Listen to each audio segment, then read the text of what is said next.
Ladies and gentlemen, welcome to a new episode of Explore and Engage with Anam. Our guest today is Dennis Brennan. Dennis is an author, a historian, and an attorney. Dennis has a strong interest in politics, justice, and history. So, Dennis, welcome to the show. Oh, thanks for having me. I really appreciate it, and I'm looking forward to our conversation. Absolutely. Dennis, please tell the viewers a little bit more about yourself. What's your background, your professional experience, and anything that you would like to highlight to introduce yourself to the audience? Sure. Well, I'm a first-time author. This is my first book. Plan on writing more. I'm in the process of writing more, but this is the first one. Um, Prior to that, and really continuing still, I've been an attorney for over 35 years. I've practiced law both in the courtroom, in boardrooms, representing government, representing private entities, corporations. So I've done a little bit of everything in law. Um, Not a lot of anything, though, I suppose.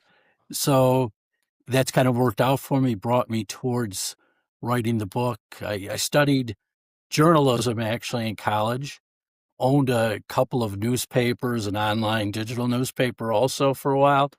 But that's not a real moneymaker, and it's very time consuming. So those are things in the past, but I think it gave me some idea of writing. And, that's when I decided I would combine some of these thoughts, including, being involved in politics. I've run and been elected to various offices, lower level school board, municipal as a village trustee, library trustee. Never went beyond that. Wasn't for lack of trying, but I did enjoy my time serving on all those boards. And when we were exchanging emails, you stated that uh, you worked on political campaigns in the past. So Mhm. I would like to learn a little bit more about your political background and your political journey. Sure. I think a lot of it goes back to my parents being involved as workers. My dad was a precinct captain, actually for the Democratic Party in Cook County. I would walk precincts with him. I uh, I would say, grew up in a Democratic household. My mom was an election judge. They were very invested in winning because my dad had a job with the county. So you made sure you were invested in winning. You wanted to win your precincts. So I learned a lot of it there. I ran myself at the age of 23 for our local village, but did not win that first time. Second time I did win, uh, and served for 4 years as a village trustee. I also, at the same time, was getting myself involved with state rep races, other villages, ran campaigns, worked precincts, organized regional areas. I think statewide, I did an attorney general race as a regional director.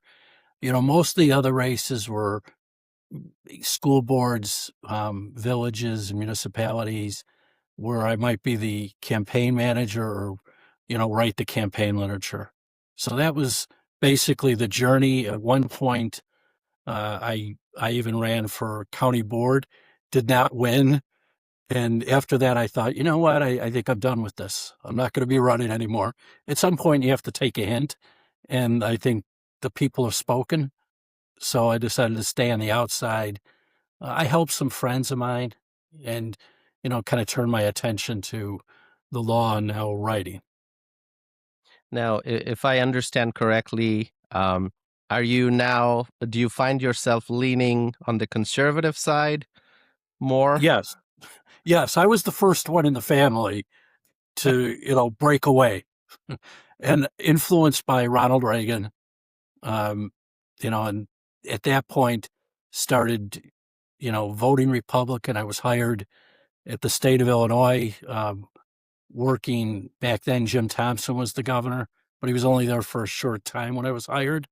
And then Jim Edgar for a couple of terms. I left after when Edgar didn't run. There was a new governor coming in, George Ryan. and I went and was hired by a private company, and did that for a while. So it was, but I continued to vote Republican, um, and that's where I've been since that time. So that goes back to what, 1990, I'd say. Okay. Well, thank you for sharing some details about your background. And now let's talk about your book. You've written a book, and tell us more. What is your book about, and just some information that you want to share for the Yeah, listeners.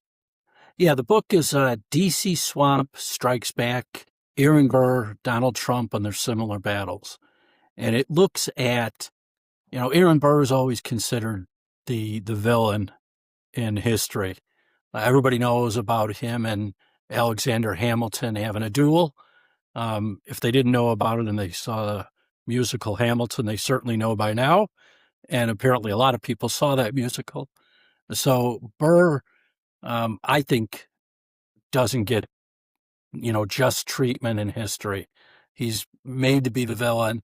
A friend of mine wrote a book about Aaron Burr, and he'd given it to me to read, and he said, read it. Came back, I don't know, a month or so later, and said, "What do you think?" And I said, "You're a great writer." He's a Democratic political consultant, by the way. So we're on opposite ends when we talk about politics. But I said, "I think you missed the whole story here. I think Aaron Burr was treated very poorly by the press at that time, by other politicians. He was an outsider." I said, "This is Trump all over again." And at that time, Trump hadn't won his second term. Of course, my friend looked at me like I'm nuts. I did tell you he's a Democrat, and he kind of scoffed at the notion that Trump is like anybody else, which he might be a little right about that. But the story in the book is really not the personality of Donald Trump or Aaron Burr. They're two different personalities. It's more about all the battles they had to have. Aaron Burr was actually tried for treason. They charged him twice for it. He he escaped the whole idea of, actually, shooting Hamilton. He was charged. He won that case also. So he has that kind of similarity. He seems to get out of these cases much like Trump was able to get out of his own criminal charges. And the book takes you and compares, both men, but also the people that were going after each man, and how it's really the ingrained individuals in Washington. Surprisingly, as I did research on this, I was a big fan of Thomas Jefferson, and I came to realize, which I should have already known, Jefferson was flawed. He was certainly involved in going after Aaron Burr. I mean, directing the prosecution of Aaron Burr from the White House. So, and there's been charges that the Biden administration, I don't think Joe Biden could do it, but the administration was going after Donald Trump in the same manner. So we see similarities, even though so many years have passed. And, the same swamp, in my mind, was in Washington at the time. When Burr went to Washington, he was an outsider to his party. He was an outsider to all the people that were entrenched there, along with Jefferson. Yeah, I'm a writer myself, and you know, as someone who studied public policy, I've written long research papers and public policy memos, and also poetry. Um, and I've been writing for many years, and now on an ongoing basis, I write mostly about social and political issues, domestic and international. And I write a lot of blog posts and short letters to editors. And most of the time, my desire to write is a reaction to something that I see or hear. So there's a breaking political news, and I have strong opinions about the matter, and I just take a pen and paper and start writing. And the whole process from hearing the news and reacting to it and writing and completing the writing to publication, it all happens within a very short span of time. Now, when you're writing a book, it's obviously a longer project, and you have to be very much committed to the process. It could take you months, or in some cases years. So Mm. what prompted you to write this book and stay so committed, and what drives you to be committed to this big writing project that you've completed? Yeah, I think this subject, it's that political, burning in my stomach that I still have. It was running campaigns and, you know, trying to, win certain offices myself. I think now it's transferred to this writing where I'm trying, in my own way, trying to set the record straight. I think that sometimes, you see how the media treats Trump, or how I perceive they treat him anyhow. And I think of, and I have a quote in the book, Philip Graham, who was the publisher of the Washington Post at one time.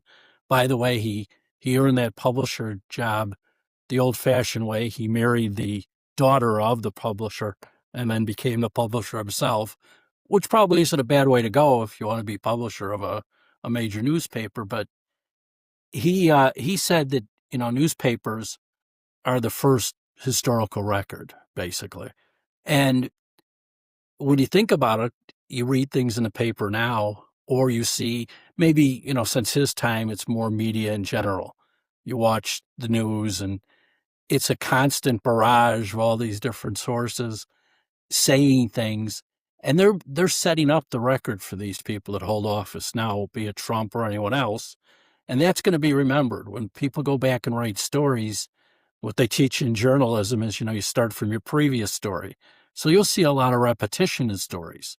You'll see stories where they even quote other, newspapers or other media outlets. The New York Times will say, as first reported by the AP News, or as reported by the Post. Nobody checked it out to see if the Post was telling the truth, or if they even had a real honest to God source. They just keep printing it, and it gets perpetuated into this thing that's the truth now. And I think the only way to battle that is to have books and other sources that say, wait a minute, here's the real truth. What I've tried to do is source everything, so there's a footnote to everything that says, here, this is where it's coming from. So it's not as if I'm just throwing my opinion out there. I don't know if people want my opinion, but they can look for themselves and say, oh, I didn't know that. Yeah. And so far, what are you hearing from the readers who have read your book? I've had a good response both from readers and in interviews with podcasters of a couple radio stations that I've been on. And, they like the idea, which is a good start. And then after they read it, I'm getting comments sent to me, say that they really enjoyed it. I've had a few people post, on X or Facebook, say, actually telling people to buy it, which is also nice.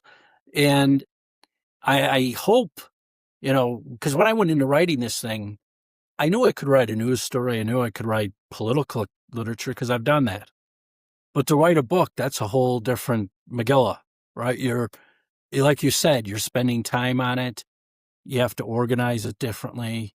You really don't know what you're doing. So you're in there just kind of popping away on the keyboard and trying to figure out how's this supposed to flow? And it's long. You don't want to repeat yourself.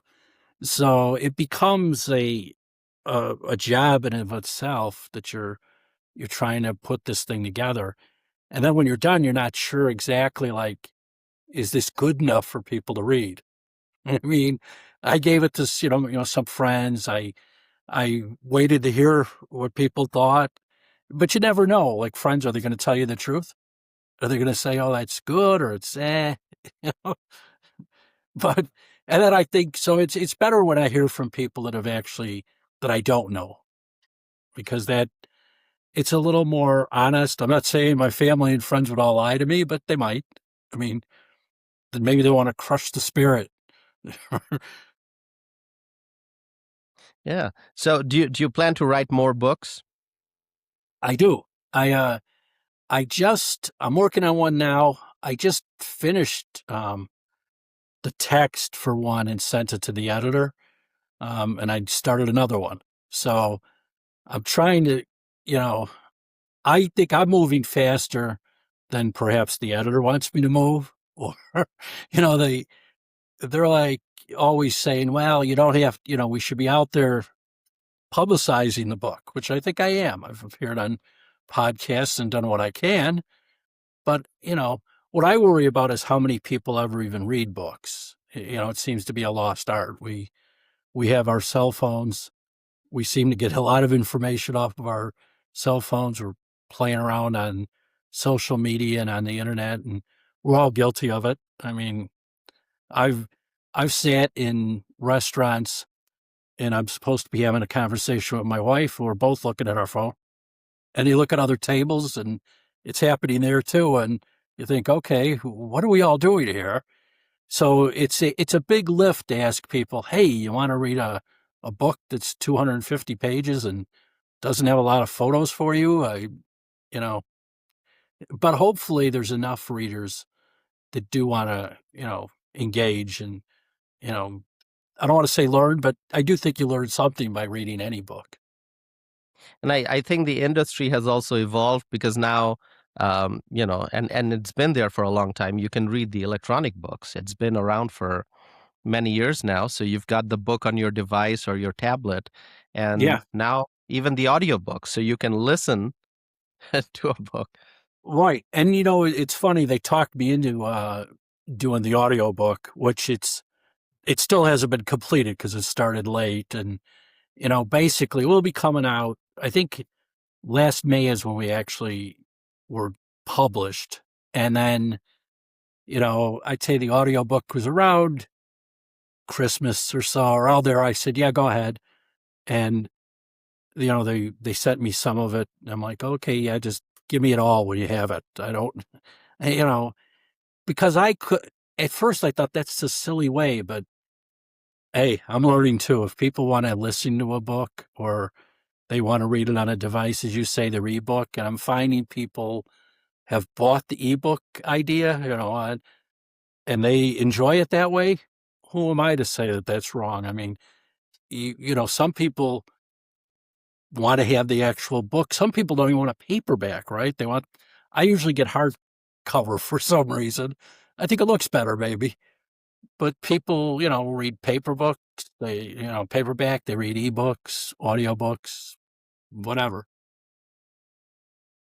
Yeah, I enjoy reading the actual hard copy. That's my first preference. But sometimes you want a book, maybe it's not available in a store near you, and you want to read the book right now. Well, you buy the electronic version, you get it delivered to your device immediately rather than having to wait a few days if you That's order the true. hard copy. Yeah. Right. And I always think, when I'm ordering books, I almost forget, oh yeah, that book, it comes. I'm like, I forgot I ordered it. Unless you're going to Amazon, it's probably taken a little while for you.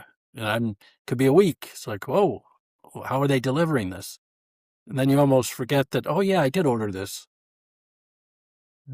So are you doing any um, like in-person events to promote your book? You mentioned you've been on different podcasts talking about your book, but like book signing events or maybe like speaking in front of different groups of people, perhaps talking to students who enjoy reading history books and or political science books. Yeah, I haven't done that. I now have a publicist who's setting up things. Supposedly, um, there is some talk about book signing events with a major bookstore, but you have to be approved and they're going through some kind of process, which I leave it to her to kind of figure out and then just tell me yes or no. Am I doing it? Or I am told if they say yes, I have to show up and actually publicize it and sign books and do whatever, which sure, I'll do that. So I want to talk to you a little bit about media. Now, you've been involved in politics over many years. You've shared your background with us. Um, so I just want to get your thoughts about the role of media and social media. So media obviously plays a huge role in society today. It always has. But now, over the last many years, social media has really grown. You go back to the 1990s, things were so different, and now people are consuming information from social media, and they always have their device with them, getting notifications in real time. Yeah. And Donald Trump obviously is a president who has really mastered the art of using social media, and he's so active. And if you think about the old days, political leaders would sit down for a taped interview with maybe one of the big news channels, and then the interviews would then air on TV, or a leader would make a statement, and then people would read about it in the newspaper later on. But things have Yeah. changed now. Leaders can react instantly to global news and events in real life, and people can instantly access that information on social media. So, I feel it's a good thing, the way President Trump communicates directly with the people via social media, often Mhm. bypassing the traditional mainstream media. I think it brings him closer to the people. But that's just my opinion. But I do know a lot of other people who would agree with me on this. But then there are those who criticize President Trump's instant reactions and his use of social media. Twitter, Sure. which he was active on previously, now he's on Truth Social. And there are people out there who would say, just you know be less active on Truth Social. So Yeah. there are differing opinions. I want to ask you, what's your opinion? What would you say about President Trump's use of social media? Yeah, I think, it's an interesting, it can be a dilemma at times, I think, for some people in the Republican Party who maybe think, oh, he shouldn't have done that, but he does seem to have great instincts. And, he is able to go directly to his base and to, the voters in general. And you go back to, the great communicators, he's doing it differently than perhaps, Reagan or Clinton or John F. Kennedy, people that, are in the modern time of television, because that's all filtered, whether you like it or not. The reporters ask questions.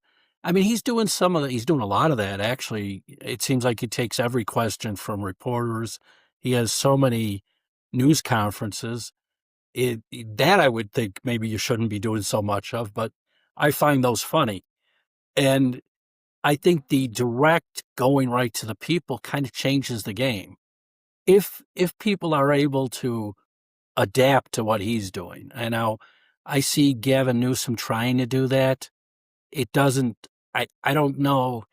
Maybe it's just not authentic. I mean, Trump, like him or hate him, love him or hate him, he's authentic. I mean, what he's doing, it's like that's him saying, whether he's doing it with his thumbs or someone's doing it for him, it's his mind that's saying, put this down, because it's just, we've seen it for now 10 years. He's been doing it that way.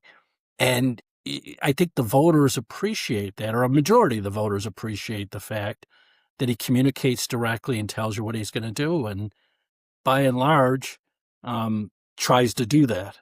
So it's probably a new age of communication for politicians if they're able to adapt like he does it. And that's going to be the test, because maybe there isn't anybody like him for another 20 years. I don't know.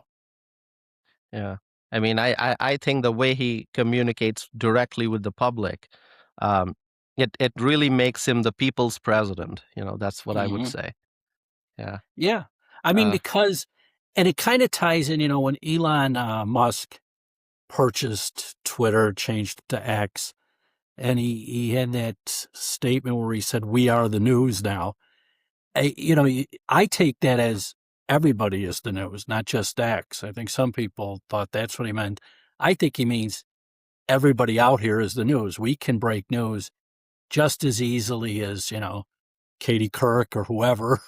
I guess I'm in a time machine. She's not really breaking news anymore, but whoever they whoever you watch on television, it doesn't matter anymore. I mean, they can have their Sunday shows and they can have their 6 o'clock, 5 o'clock news, and the politician can now do it, or you have all these people on X, on Truth Social, on whatever other outlet they might be on, and they're reacting right away to news, and they're posting news themselves.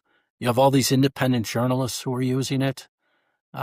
Nick Shirley, just had the big Minnesota investigation that he broke, and that's not the first guy that's done that. It's changing. I think all of that social media is changing politics, and at the same time, it's changing the media. And Elon might be right. We are the news. Yeah. So I'm someone who is always keeping track of political news and updates. I watch TV when I can, when I'm at home, and always, I'm signed up for all the breaking news updates on my phone. So whenever there's a breaking news, I get the notification, and that's my passion. I like doing that. I like to know what's going on in real time, and I do that every day. So I need to know what's going on in the political world, but it's really hard to keep track of everything because of how fast life moves. There are domestic issues, international issues, so it's Mhm. just difficult. So Right. I also enjoy having conversations with people who also have an interest in politics, and those who are deeply involved in politics. And so as we are having this conversation, I would like to hear your thoughts about the balance of power in Congress beyond 2026. So we have a Republican majority in the United States House of Representatives right now, but it's a very slim majority. Now, Speaker Johnson, I think, is a great speaker, but then you see the Democrats, they are fighting really hard. And as we get closer to November 2026, I mean, it's just going to become more intense. So the Democrats, they want to capture the majority, and by winning in November. And I hope, as a Republican, I would like to see the GOP gain more seats in the House. Not only Yeah. hold on to the majority, but gain more seats. But it's hard to predict what's going to happen. So I want to ask you, what do you think is going to happen? Can the Republicans hold on to the House majority, or will the Democrats pick up some seats to get control of the House? You know, as we know, history tells us that the Republicans would probably lose the majority. And, even the recent history where we see a lot of these special elections and lower level elections where Republican seats are being turned to Democrat. Um, but I think part of the problem is we have this massive hangover from the Biden 4 years. And we also are a forgetful people as Americans. We tend to forget who got us there and who is bringing us out. And right now things are picking up. If the Trump people are right, and they're saying hold on, once people get their refund checks or realize they're paying less in taxes, and once things economy wise during the next how many months that we have before November, once that all starts going and we get to, let's say, you know, July, August, it's going to look different. And then everybody gets serious around September. That's really the real kickoff to November elections. And they say nothing really matters till Labor Day. I'm not sure about that. I think you could cook yourself way before that. But if those things turn around, it's James Carville hasn't been right about many things, but he was right, back when Clinton defeated H.W. Bush. It's the economy, stupid. And when you look back at that, Bush had an economy that was starting to pick up, but people weren't realizing it.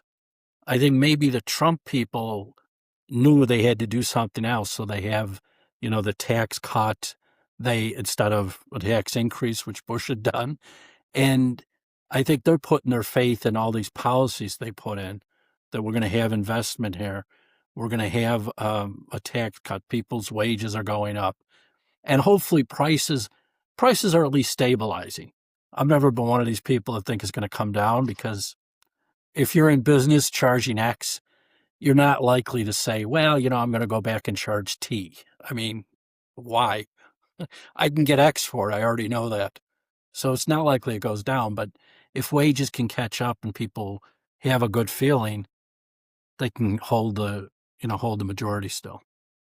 And one thing that people can really feel the impact on, every day is the gas price. Uh, Yes.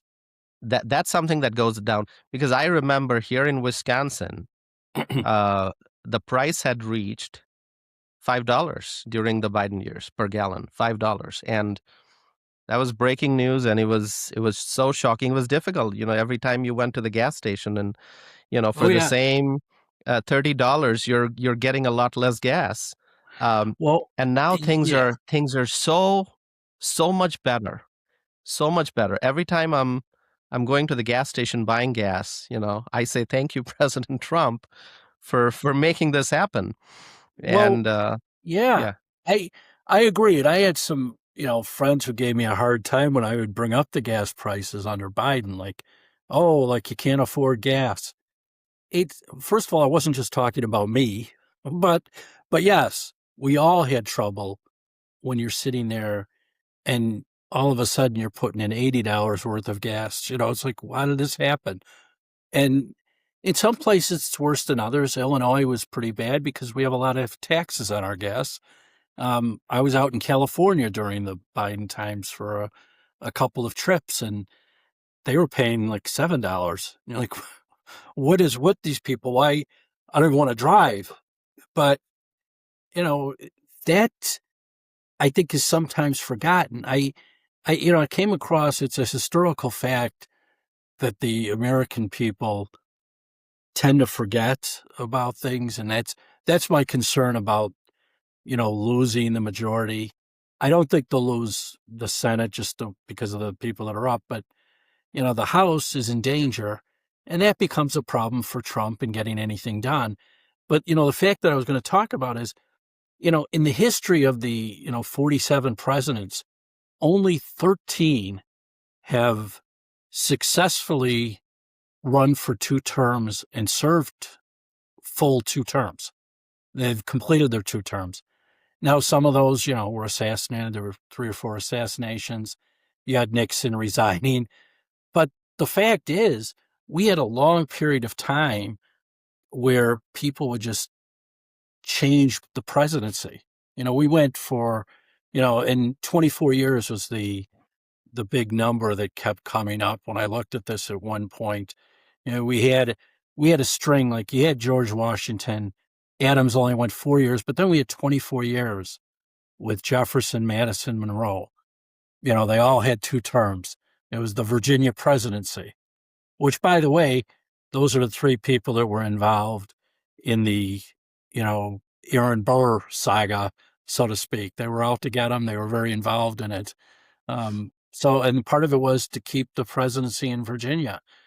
We had, um, that long string, and then we went for, I think it's another 24 years from Ulysses S. Grant was then elected after the 24 years. So he went 24 years, then another 24 years. Grant got elected, did 2 terms, but then you went another 24 years until Teddy Roosevelt was elected. So in between, you had all these 1 term presidencies or less, and now more recently, we've had a string since, FDR.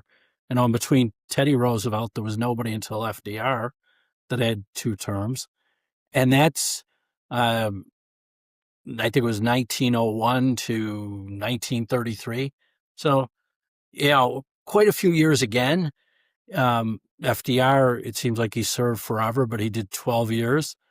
And, after that, we've had some people. We had Dwight Eisenhower, we had Reagan, Clinton, uh, George W. and Obama. So I think some people have thought maybe that's the normal. We have a lot of two terms, but in between, we've also had those one termers. And, Trump kind of doesn't count because he has two terms, but in different time zones. So to me, it goes to prove that the American people are a little fickle when sometimes the economy doesn't catch up in their minds to what's really happening. I believe that's what happened to George H.W. Bush, where the economy was okay. I mean, I felt I was okay at that time, but I heard people complaining, and I thought, what are you complaining about? Things are picking up.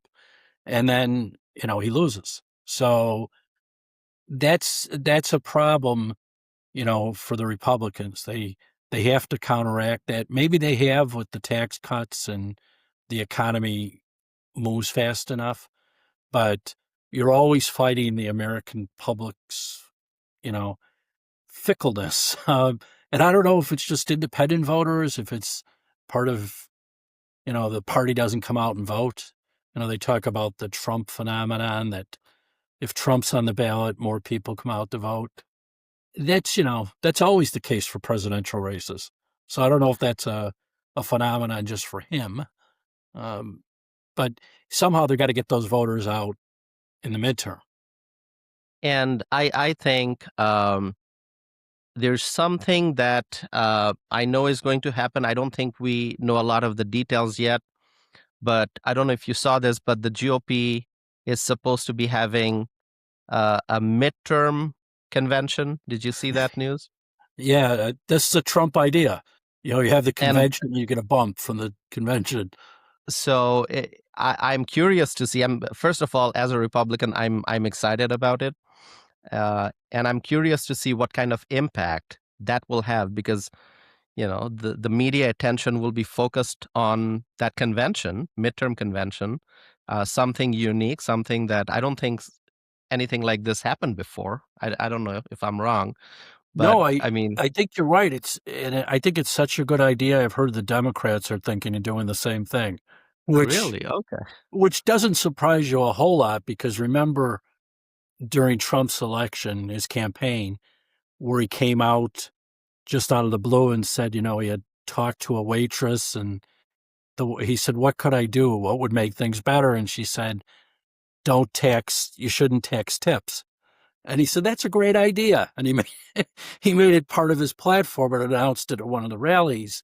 And all of a sudden, Kamala Harris is saying, "Don't tax tips." It's like, what?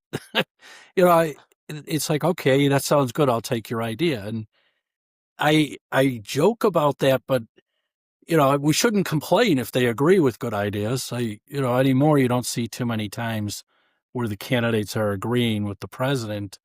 It's almost as if they believe, illegal immigration is good, open borders are good.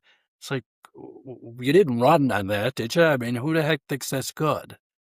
But, I prefer they do, like Fetterman has come out and said, no, we should close the border and we should deport illegals. And okay, yeah, you're right. You're sane. I'm really hoping that this midterm convention will help create energy as we head towards the election. And Yeah. I think going back to the tax cuts, I think after people get their refund checks, I think people will start feeling a lot more optimistic and they'll realize what the Republicans have done with President Trump as the leader. I mean, it's working. Things are getting better. And then, of course, the gas price. And then the border is secure and we have a very strong military. So um, I think I think everything's looking positive for the Republicans, but we'll see what happens going forward. So you live in a blue state with a big Democrat voting population, and 2026 is going to be quite interesting because there's a gubernatorial election in Illinois and also a big U.S. Senate race that's going on because of Senator Dick Durbin's retirement. So What are your thoughts about the political climate in Illinois right now? Yeah, you know, Illinois is one of those outliers. I wouldn't see that changing anytime soon. It's kind of funny because it used to be a Republican state, and that, then it was kind of a 50-50. Now, we're as blue as California and Massachusetts. It's really, and I think it's a problem if you're, one color, rather than if the color is not purple, it becomes very difficult for, everybody. So yeah, I think, as it stands now, it's going to be an uphill fight. We don't know who the gubernatorial candidate for the Republicans will be. There's at least four candidates. And I'm confused because there's one guy always on, then he's off. I think he's off right now.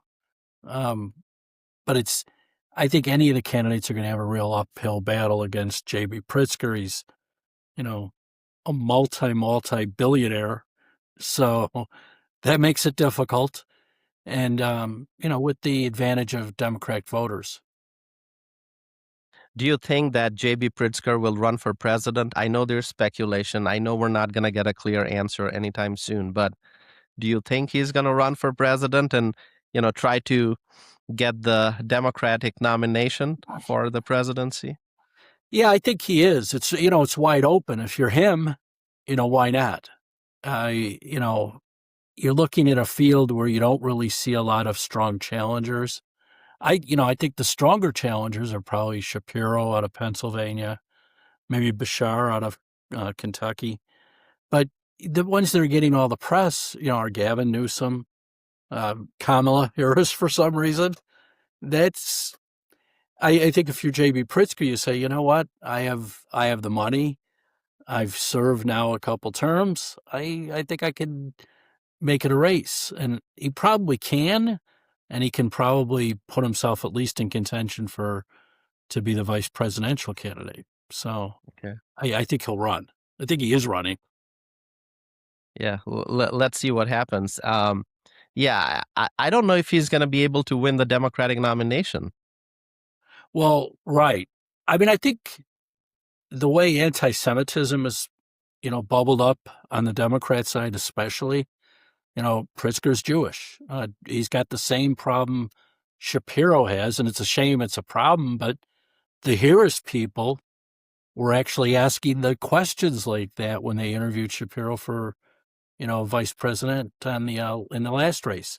So I think there's a base of their voters that are, you know, to be kind, pro-Palestine, to be more accurate, probably pro-Hamas, and they're anti-Jewish, and that's going to be a problem, I think, for JB.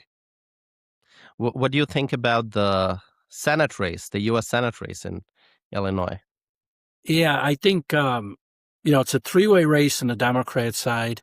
You have two congressmen and the lieutenant governor running. Right now, Krishnamurthy looks like I think is going to be the winner, probably because the vote's going to be split. But he has money. They all have experience at some level. Robin Kelly's been a congresswoman, so is Krishnamurthy.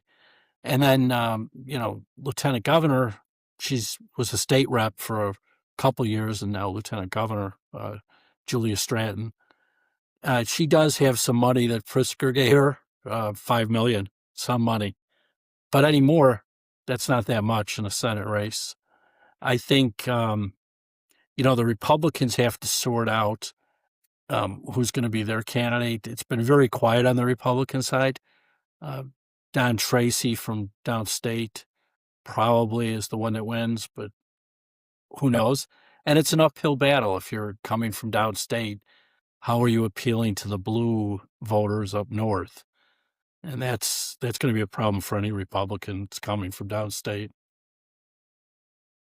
And let me ask you this question. Let's say you're advising Donald Trump as we head towards the 2026 midterm election. What advice would you have for President Trump? Political strategy, communication, anything. What would you say to him? I'd follow the. I don't think I'd be as crude as Jim Carville, but I'd go with the, it's the economy, stupid. I might leave stupid out, but it is it is the economy. Do everything you can to talk about that because that's where the voters are going to be, and you've got to convince them that what you're doing can only be done by a Republican administration working with the Congress. People sometimes think, well, it's done. We've got the tax cut. It's not done. We have much more to do. And I think I think he understands that. It's how do you convince these voters that we've spoken about, these fickle voters who want to throw out the incumbents and I say that, but then you have people who, serve for, 36 years. You got Nancy Pelosi and people like that. And McConnell, you know, it's like they serve until they're pulled out of their feet first. It's kind of ridiculous. But the voters in general are throwing out the parties. They're reversing course every couple of years. And I think it's important too that Trump, and it sounds like he's going to do it, is going to go out there personally and put his name out there and kind of push voters that are considered Trump voters to get out there and vote.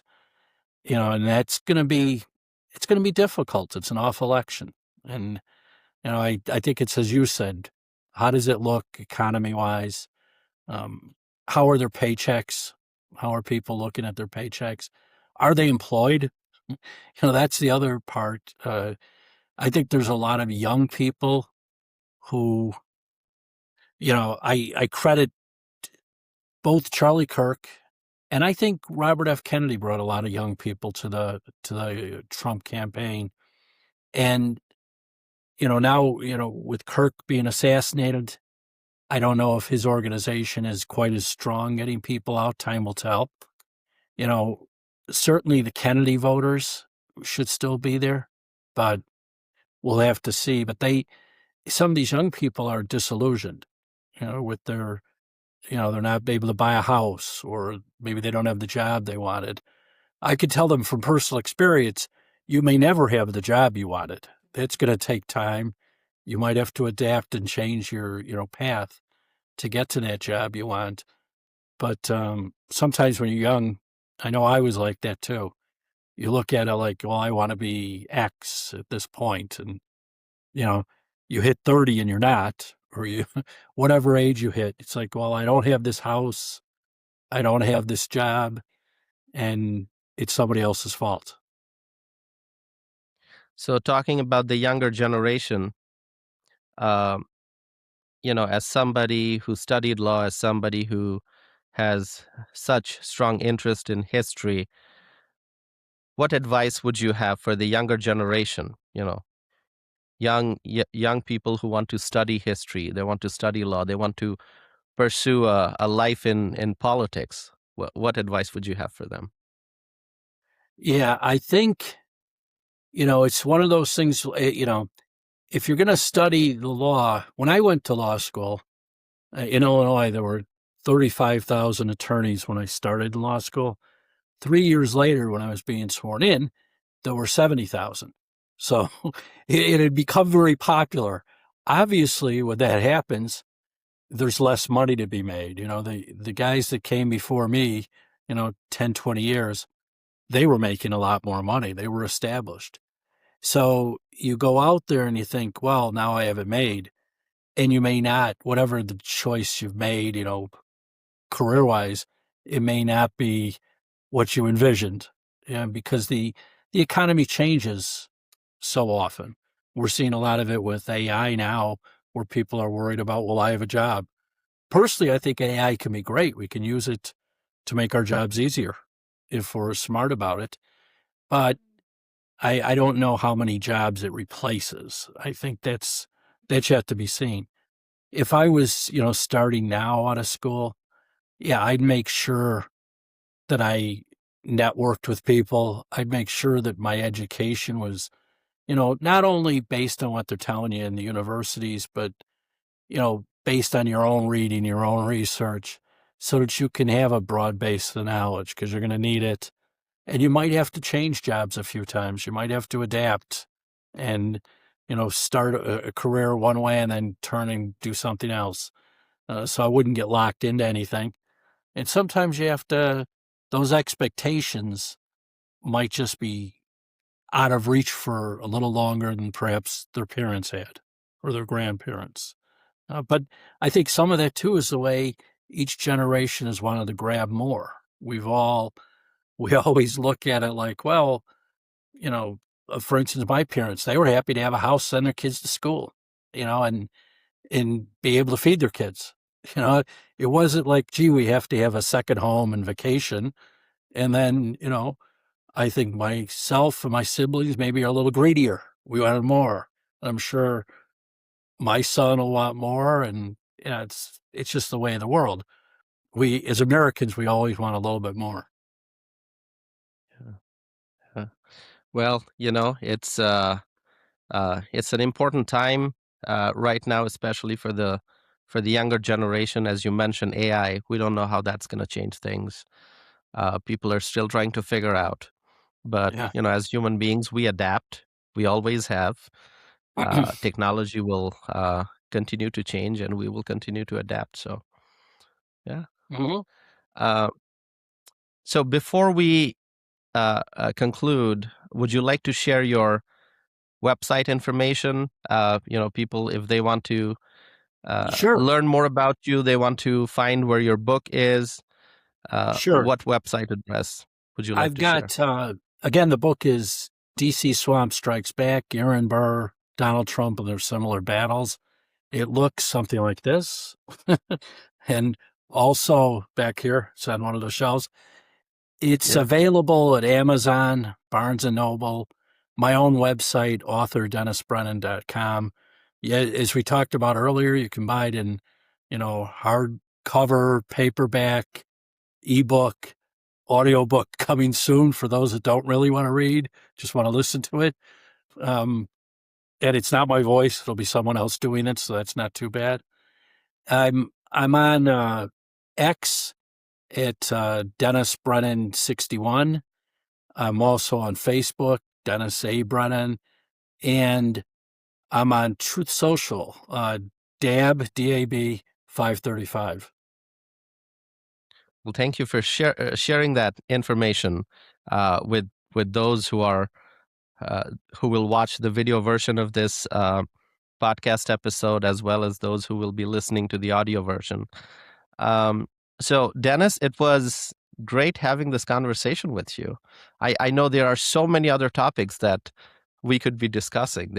I feel like there's a lot more to discuss, especially now in There, a major there always is, though, right? non-presidential but election year. Right. There's always great information out there. Like every day, you could have discussions, and I don't know how many people have lost that with our connection to our own phone and staring at it. But yeah, some of the best times we're just sitting around talking politics with friends who were involved, or political campaigns where we would end up working till 2 in the morning on some campaign and get up and go to work at 6 in the morning. I can't do that anymore. Don't want to do that anymore.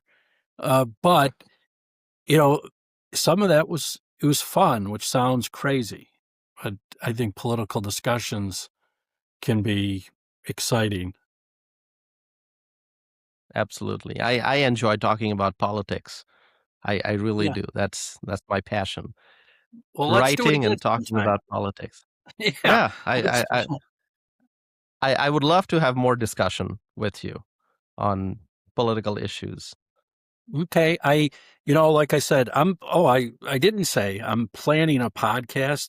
I don't know if I'm really planning it, but someone's planning it with me. And we're trying to set it up so it's like a real discussion, maybe even like a panel where you get a couple of people, you know, on each side, and really discuss it without calling each other names and screaming that you're a Nazi or something like that. And because I think that's missing out there. There's not a lot of real discussions anymore. Okay, well, I will be curious to learn more about your podcast whenever you launch that. Please share that information with me.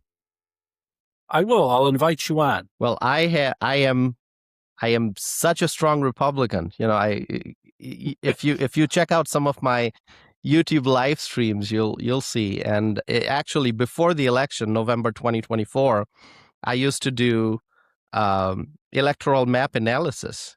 You know, looking at the swing state, looking at Okay. the different electoral college votes in different states, and try to figure out the best case scenario for Trump, and you know the least number of states he would need to cross cross the threshold and get elected president. So I've thoroughly enjoyed doing Well, that. so you probably have followed all this discussion, and by 2030, that the map is going to have changed with the way people have moved out of New York and out of California, and they're going to Texas and Florida, and that it's going to be even more difficult for Democrats to get elected electorally. It, it'll be interesting to see what the maps look like. Obviously, there's an outflow from California. People are moving to other states, and people are moving out of Illinois too, right? They're going Oh to yeah. Indiana, Iowa. They're coming to Wisconsin. So Hmm. it'll be interesting to see if Illinois ends up having less congressional districts. Same for California, maybe. Well, yeah, I had seen something with this whole illegal immigration issue where if you had not counted the illegals on the census, that it would have been a loss of 10 to 15 electoral votes between New York, California, Illinois. I forget the other one. Um, it might have been Michigan. I think it was Michigan. And it would have, the states that would have picked up were Tennessee, Florida, Texas, and I forget the last one, but it might have been just those red states, but they're all red states. And, just taking 10 or 15, that's huge.